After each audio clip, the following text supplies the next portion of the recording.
This is TOS Television, your digital first pan-African news network. I am Abigail Okwade, and this is Africa Now.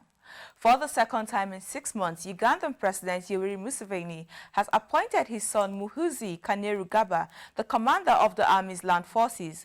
Muhoozi previously served as head of the Special Forces Command, an elite guard that specializes in protecting the president and first family.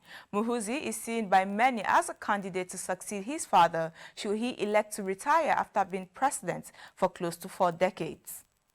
A group of 15 influential civil society organizations in Liberia on Thursday presented a bill to Parliament for the creation of a tribunal that will try crimes committed since 1979 and especially during the civil wars of 1989 to 2003. The debate on the establishment of such a court was presented under the presidency of Ellen Johnson Sirleaf as well as under that of George Weah since 2018.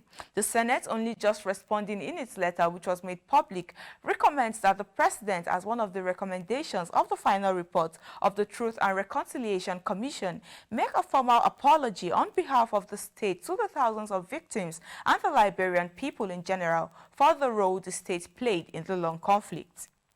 Now on insurgency matters, the United Nations and Burkina Faso government said child soldiers between the ages of 12 to 14 carried out the massacre of 130 people in the country's northeast early this month. Armed assailants raided the village of Solhan on the evening of June 4, opened fire on residents and burned homes. It was the worst attack in years in an area plagued by jihadists linked to Islamic State and Al-Qaeda. In a statement on Thursday, UNICEF condemned the actions, calling it a grave violation of their fundamental rights. The United Nations in a new report found that Boko Haram operations in northeast Nigeria directly or indirectly caused the deaths of some 350,000 people, the vast majority of which are children below the age of 5. The unending activities of the armed group launched in 2009. It has displaced more than 2 million from their homes, with millions of people dependent on aid. Children younger than 5 account for some 324,000 deaths, more than 9 out of 10 of those killed, with 170 dying every day, the UNDP said. Now in politics, Algerian Prime Minister Abdelaziz Dejad on Thursday presented his resignation letter along with his cabinet before President Abdelmadjid Tebboune, the country's state broadcaster reports. His resignation follows parliamentary elections on June 12 that was marked by a low turnout. The Algerian presidency on Thursday in a statement says the president accepted the prime minister's resignation and appointed him as caretaker premier until a new cabinet is formed. This is your digital first pan-African news network, TOS Television. You are watching Africa Now. We move to business after the break. So stay tuned.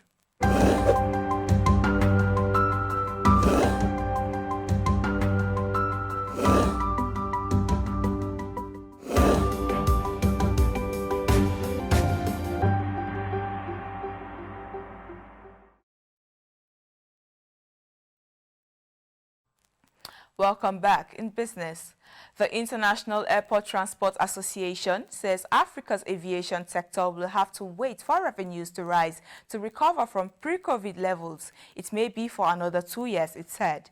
While the aviation industry lost $2.2 billion of revenue in 2020, IATA has projected that losses will be smaller this year, though not by much. IATA is now asking African governments to adopt a single digital platform for verifying coronavirus tests and vaccine certifications as part of effort to standardize ways to keep track of the health of passengers.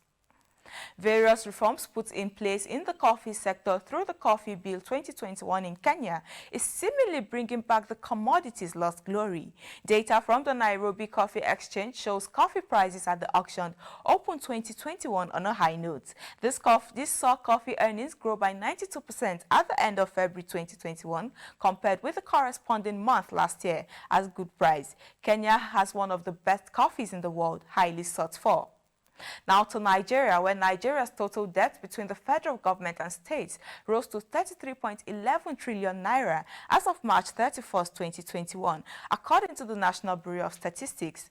The NBS in its report on Thursday says that 12.7 million trillion naira, or 37.67% of the debt was external, while 20.64 trillion naira, or 62.33% of the debt was domestic. Lagos State accounted for 12.31% of the total domestic debt stock, while 507.3 billion naira, while Jigawa State with 31.7 billion naira has the least debt stock in this category, with a contribution of 0.77% to the total domestic debt stock.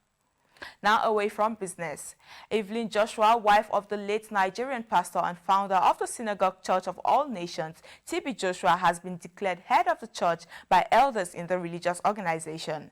Apart from preaching, Evelyn also offers counseling among the church followers. Evelyn met the late pastor in 1990 when she had gone to meet him for counseling and spiritual guidance. It is reported that TB Joshua proposed to her on the same day they met after a 45-minute session. The two were married for 31 years and have 3 children until his death on June 5, 2021. And in sports, championship leader Sebastian Ogier won the opening stage of the Safari Rally Kenya in Nairobi on Thursday. The 7-time reigning champion recorded a leading time of 3 minutes, 21.5 seconds on the 4.8-kilometer super special stage course. This is the first time in 19 years that the Safari Rally Kenya has been on the World Rally Championship calendar following the suspension by FIA in 2002. And that is it on Africa Now. For more updates, to visit our website at www.TOS TVNetwork.com. Follow us and like our social media handles on Facebook, Twitter, and Instagram. And remember to subscribe on YouTube to stay with us and enjoy more programs on TOS Television Network. I am Abigail Okwade. Thanks for watching.